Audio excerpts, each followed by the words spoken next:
ಅದಕ್ಕೆ ನೋಡಿ ಡಿಸೆಂಬರ್ 31 ನಂತರ ಹೋರಾಟದ ಸ್ವರೂಪ ಬದಲಿ ಆಗೈತೆ, ಹೋರಾಟದ ಒಟ್ಟಾರೆ ಸ್ವರೂಪ ಬದಲಿ ಆಗೈತೆ.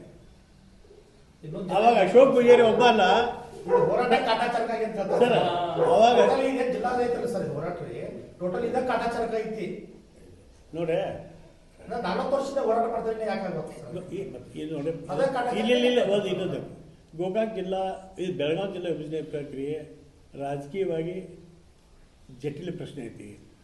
ದೊಡ್ಡ ಜಿಲ್ಲೆ ಐತಿ, ಇಬ್ಬರು ಸಚಿವರಿದಾರು, 18 ಜನ ಶಾಸಕರಿದಾರು, ಅಭಿಪ್ರಾಯ ಭೇದಗಳು ಇರ್ತಾವೆ. ಇಂಥ ಇದ್ದಾಗ ಸರ್ಕಾರದ ನಿರ್ಣಯ ತೊಗೊಳಕ್ಕೆ ಕಠಿಣ ಆಗ್ಬೋದು ರಾಜಕೀಯವಾಗಿ.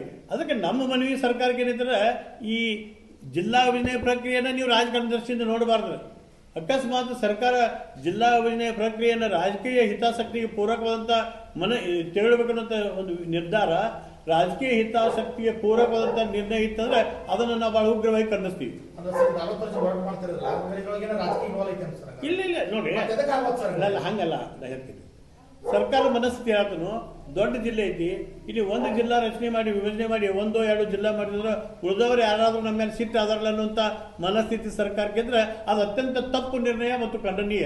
ಜಿಲ್ಲಾ ರಚನೆಗೆ ಕೆಲವೊಂದಷ್ಟು ಅದಕ್ಕೆ ಆದಂತ ನಿಯಮಗಳಿರ್ತವೆ, ಅದನ್ನು ಮೀರಿ ಸರ್ಕಾರವನ್ನು ಪ್ರಶ್ನೆ ನಾವು ಅದೇ ಅಲ್ಲ ಇಲ್ಲ ಸರ್ ನೋಡಿ, ನಾವು ಸರ್ಕಾರಕ್ಕೆ ಏನು ಹೇಳ್ತದೆ, ನೀವು ಆಯೋಗದ ವರದಿಗಳ ಮೇಲೆ ಜಿಲ್ಲಾ ವಿಭಜನೆ ಮಾಡಿ, ಅವಾಗ ನಿಮ್ಮ ಒಂದು ಸರ್ಕಾರ ನಿರ್ತೈತಿ. ಇಲ್ಲಪ್ಪ ನಾವು ಜಿಲ್ಲಾ ವಿಭಜನೆ ಮಾಡಿದ್ದೀವಿ, ಅದನ್ನು ರಾಜಕೀಯ ಕಾರಣದಿಂದ ಮಾಡಿಲ್ಲ, ಸಂಪೂರ್ಣವಾಗಿ ನಾವೇ ನೇಮಿಸಂತ ಆಯೋಗಗಳು ಏನು ವರದಿ ಕೊಟ್ಟವು ಅದಕ್ಕೆ ಪೂರ್ವಕವಾಗಿ ಮಾಡಿರ್ತೇವೆ ಹೇಳಕ್ಕೆ ಸರಳ ಐತಿ.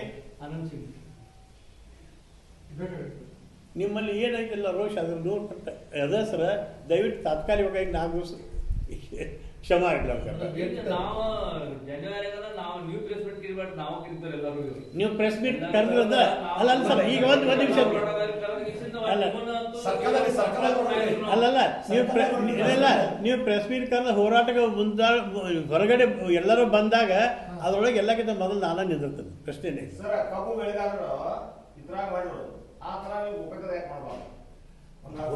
ಹೋರಾಟದ ಮಾದರಿ ತಾವ್ ಯಾಕೆ ಇಲ್ಲಿ ಮಾಡಬಹುದು ಗೋಕಾಕ್ ಜಿಲ್ಲೆಗೆ ಸರ? ಈಗ ನೋಡ್ರಿ, ನಾವು ಎಷ್ಟೋ ಹೋರಾಟ ಮಾಡಿದ್ರು ಸಹಿತ ಅಂತಿಮವಾಗಿ ಯಾರು ನಿರ್ಣಯ ತಗೋಬೇಕಂದ್ರೆ ನಮ್ಮ ಸಚಿವರು ಮತ್ತು ಶಾಸಕರುಗಳ ನಿರ್ಣಯ ತಗೋಬೇಕಾಗೈತಿ. ಇವತ್ತಿನ ರಾಜಕೀಯ ಒಂದ್ ನಿಮಿಷ ಹಂಗಲ್ಲ ಸರ್, ಒಂದ್ ನಿಮಿಷ ಅದಕ್ಕೆ ಅಲ್ಲಿ ಒಂದ್ ನಿಮಿಷ ಅದಕ್ಕೆ ಅಲ್ಲಿ ಸರ್ಕಾರವೂ ಸಹಿತ ಕಬ್ಬಿನ ಬೆಳೆಗಾರ ಹಿತದೃಷ್ಟಿಯಿಂದ ಚಿಂತನೆ ಮಾಡ್ತೈತಿ. ಆ ದೃಷ್ಟಿಯಿಂದ ಬೇಡಿಕೆ ಇಟ್ಟಾಗ ಸರ್ಕಾರದವರು ಅದಕ್ಕೆ ಸಕಾರಾತ್ಮಕವಾಗಿ ಪ್ರತಿಕ್ರಿಯೆ ಮಾಡಿಲ್ಲ, ಸರ್ಕಾರದವರು ಅದಕ್ಕೆ ಒಲವು ಐತೆ. ಅದಕ್ಕೆ ಹೋರಾಟ ಮಟ್ಟಕ್ಕೆ ಹೋಗಂದ್ರೆ ಸರ್ ಸರ್ಕಾರ ಚಿಂತನೆ ಮಾಡ್ತೀನಿ ಸರ್. ಹಂಗೇನಿಲ್ಲ ನೋಡಿ, ರೈತ ಸಂಘದ ಹೋರಾಟ ಮಾನ್ಯ ಅಂತಲ್ಲ, ಈಗ ಬಹಳಷ್ಟು ಸಂದರ್ಭಗಳು ಉಗ್ರ ಹೋರಾಟಗಳಾಗಿದ್ದಾವೆ. ಎಲ್ಲದಕ್ಕೂ ನಮ್ಮ ಜಿಲ್ಲೆ 10 ಜಿಲ್ಲೆ ಮಾಡ್ಕೊಂಡು ನಾವು ಇಲ್ಲೇ ಕೂತ ಮಾಡ್ಕೊಂತ ಹೇಳ್ತಾರೆ ಸರ್. ನಾವು ಆ ರೀತಿ ಹೋರಾಟ ಮಾಡ್ಕೊಂತ ಸರಿ, ಎಲ್ಲಕ್ಕೂ 4 ದಿವಸ 40 ವರ್ಷ ಆಗ್ಬರ್ತದೆ. 4 ದಿವಸ ಕಾಯಿನು ಈಗ 4 ದಿವಸ ಕಾಯಿನ್ರಿ. ಈಗ ಮುಂದೆ ಯಾವ ರೀತಿ ಹೋರಾಟ ಮಾಡಿದ್ರು ನೀವು ಎಲ್ಲ ಕಡೆ ಏನು ತೀರ್ಮಾನ ಮಾಡ್ತೀವಿ ಅದಕ್ಕೆ ಪೂರ್ವಕವಾಗಿ ನಮ್ಮ ನಡೆ ಇರ್ತದೆ. ಪ್ರಶ್ನೆ ಇಲ್ಲ.